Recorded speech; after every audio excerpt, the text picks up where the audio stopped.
எல்லோருக்கும் வணக்கம். ஸ்ரீ குகன் சமையலுக்கு உங்களை அன்புடன் வரவேற்கிறேன். வாழ்க வளமுடன். இப்போ நம்ம என்ன பார்க்க போகிறோன்னா, ஒரு சூப்பரான முருங்கைக்காய் வச்சு புளிக்குழம்பு செய்கிறது தான் பார்க்க போகிறோம். இப்போ வாங்க நம்ம வீடியோக்குள்ளே போகலாம். அதுக்கு தேவையான பொருள் என்னென்னு பார்த்தீங்கன்னா, நான் ஒரு முருங்கைக்காய் எடுத்து வச்சுருக்கிறேன். சின்ன வெங்காயம் குறுக்க நறுக்கி வச்சுக்கிறேன். பச்சை மிளகாய் நீளமாக கீறி வச்சுக்கிறேன். 3 தக்காளியை நல்லா அரைச்சி வச்சுருக்கிறேன். புளி உங்களுக்கு தேவையான அளவு ஊற வச்சுருக்கிறேன். இப்போ நம்ம என்ன பண்ணுறோன்னா, ஒரு குட்டி குக்கர் எடுத்து அதுக்கு குக்கர் காஞ்ச உடனே அதில் நல்லெண்ணெய் சேர்த்துக்கலாம். அதுக்கப்புறம் பார்த்திங்கன்னா சின்ன வெங்காயம் அந்த பச்சை மிளகாய் இருக்குது பார்த்திங்களா, அதை நம்ம சேர்த்துக்கலாம். நீங்கள் நல்லெண்ணெய் பயன்படுத்தினாலும் பயன்படுத்திக்கலாம், ஆயில் பயன்படுத்தினாலும் படுத்திக்கலாம், உங்களுடைய பிரியம்தான்.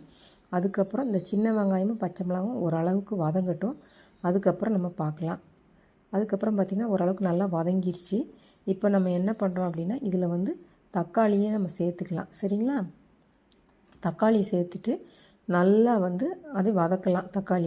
தக்காளியை வதக்குறோம். ஏன் நல்லா வதக்குறோன்னா, நல்லா உங்களுக்கு ஒரு டேஸ்ட்டு கிடைக்கும். அதுவும் போக பார்த்திங்கன்னா நம்ம முருங்கைக்காய் மட்டும்தான் போட்டு குழம்பு வைக்கிறோம். இப்போ தேவையான அளவு உப்பு சேர்த்துக்கலாம். சேர்த்துட்டு நல்லா வதக்கிடுங்க. உங்களுக்கு எவ்வளோ வதக்க முடியுதோ அந்தளவுக்கு நல்லா வதக்கிடுங்க. இந்த குழம்பு பார்த்திங்கன்னா நல்ல ஒரு டேஸ்ட்டாகவும் நல்லாவும் இருக்கும். குழந்தைங்களும் விரும்பி சாப்பிடுவாங்க. இப்போ பார்த்திங்கன்னா நல்லா ஓரளவுக்கு வதக்கிட்டோம்.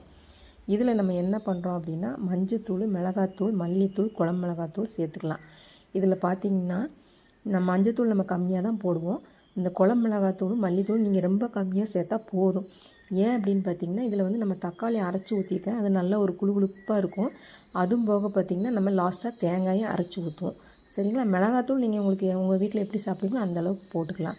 இப்போ பார்த்திங்கன்னா மசாலா நல்லா வதங்கிடுச்சு. தக்காளி இது எல்லாமே நல்லா வதக்கிட்டோம். இப்போ அந்த முருங்கைக்காய் நம்ம சேர்த்துக்கலாம். ஒரு 10 பீஸ் நான் போட்டிருக்கிறேன். உங்களுக்கு எவ்வளோ தேவையோ நீங்கள் சேர்த்துக்கலாம். சரிங்களா? குழந்தைங்க விரும்பி சாப்பிடுவாங்கன்னா நீங்கள் அதிகமாக போட்டுக்கோங்க. நான் மத்தியானம் ஒரு வேளைக்கு தான் செய்கிறேன் அப்படிங்கிறதுனால நான் கம்மியாக தான் குழம்பும் வைக்கிறேன். முருங்கைக்காய் கம்மியாக போட்டுக்கிறேன். இப்போ நம்ம புளியை தேவையான அளவு கரைச்சி ஊற்றிட்டு நம்ம என்ன பண்ணுறோம் அப்படின்னா, உங்களுக்கு நீங்கள் டேஸ்ட் பாருங்கள். உப்பு, புளிப்பு, காரம் எப்படி இருக்குன்னு பாருங்கள். இதில் உங்களுக்கு எது தேவைனாலும் நீங்கள் சேர்த்துக்கலாம். மல்லித்தூள், குழம்பு மிளகாத்தூள் மட்டும் சேர்க்க வேண்டாம். ஏன்னா இது நல்லா ஒரு குழுகுழுப்பாக இருக்கும். சரிங்களா? காரம் உங்களுக்கு உங்கள் வீட்டில் எப்படி சாப்பிடுங்களோ அந்தளவுக்கு போட்டுக்கோங்க. இதெல்லாம் பண்ணிவிட்டு நல்லா ஒன்று போல் கிண்டி விட்டுட்டு நம்ம என்ன பண்ணலான்னா, லைட்டாக கொதி வந்துருச்சு. இப்போ பார்த்திங்கன்னா கொதி வந்துருச்சு. இப்போ அடுத்து குக்கர் போட்டு நம்ம ஒரு விசில் விட்டு நம்ம ஆஃப் பண்ணிடலாம். ஆஃப் பண்ணிவிட்டு என்ன பண்ணலான்னா, அடுத்து விசில் அடங்கினோடனே நம்ம அதை எடுக்கலாம். சரிங்களா? இப்போ பாருங்கள், மறுபடியும் ஓப்பன் பண்ணிட்டோம். மறுபடியும் நம்ம அடுப்பு பற்ற வச்சிட்டோம். பற்ற வச்சு நம்ம என்ன பண்ணுறோம் அப்படின்னா, தேங்காயும் சீரகமும் நான் இதில் அரைச்சிருக்கிறேன். இதையும் நம்ம இந்த குழம்புல சேர்த்துக்கலாம். சேர்த்துட்டு நம்ம என்ன பண்ணுறோன்னா, மிக்ஸி ஜார் கழுவி நம்ம தேவையான அளவு தண்ணி ஊற்றிக்கலாம். அப்போ நீங்கள் பாருங்கள், உங்களுக்கு குழுன்னு தேவை அப்படின்னா நீங்கள் ஊற்றிக்கோங்க. இல்லை கொஞ்சம் எங்களுக்கு தண்ணியாக தான் வேணும்னாலும் நீங்கள் அது தக்கன என்ன வேணால் பண்ணிக்கலாம். பண்ணிவிட்டு நல்லா கிண்டி விட்டுருங்க. கிண்டி விட்டுட்டு நம்ம என்ன பண்ணுறோன்னா, ஒரு கொதி வந்தோடனே அடுப்பை ஆஃப் பண்ணி அடுப்புலேருந்து நம்ம இறக்கி வச்சிடலாம். வச்சுட்டு இதுக்கு மல்லித்தலை போட்டுக்கோங்க. கொஞ்சமாக வெல்லம் சேர்த்துக்கோங்க. சீரகமும் வெந்தயம் ஈக்குவலாக வறுத்து பவுட்ரு பண்ணி இதில் சேர்த்துக்கோங்க. சீரகம் 1 ஸ்பூன்னா வெந்தயம் 1 ஸ்பூன். ஃபஸ்ட்டு வெந்தயத்தை நம்ம வறுக்கணும். அதுக்கப்புறம் சீரகத்தை அது மேலே போட்டு வறுத்தோம்னா கரெக்டாக இருக்கும். அம்மியில் வச்சு நுணுக்குனிங்கன்னா நல்லா பவுடராக நுணுங்கிரும். இது எப்படின்னு பார்த்திங்கன்னா, நம்ம தாளிக்கும் போது வெந்தயம் போடுறோம்.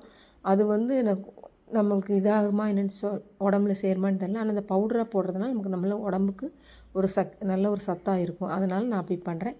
இப்போ நம்ம தாளித்து கொட்டிட்டோம். சூப்பரான முருங்கைக்காய் புளிக்குழம்பு ரெடி பண்ணியாச்சு.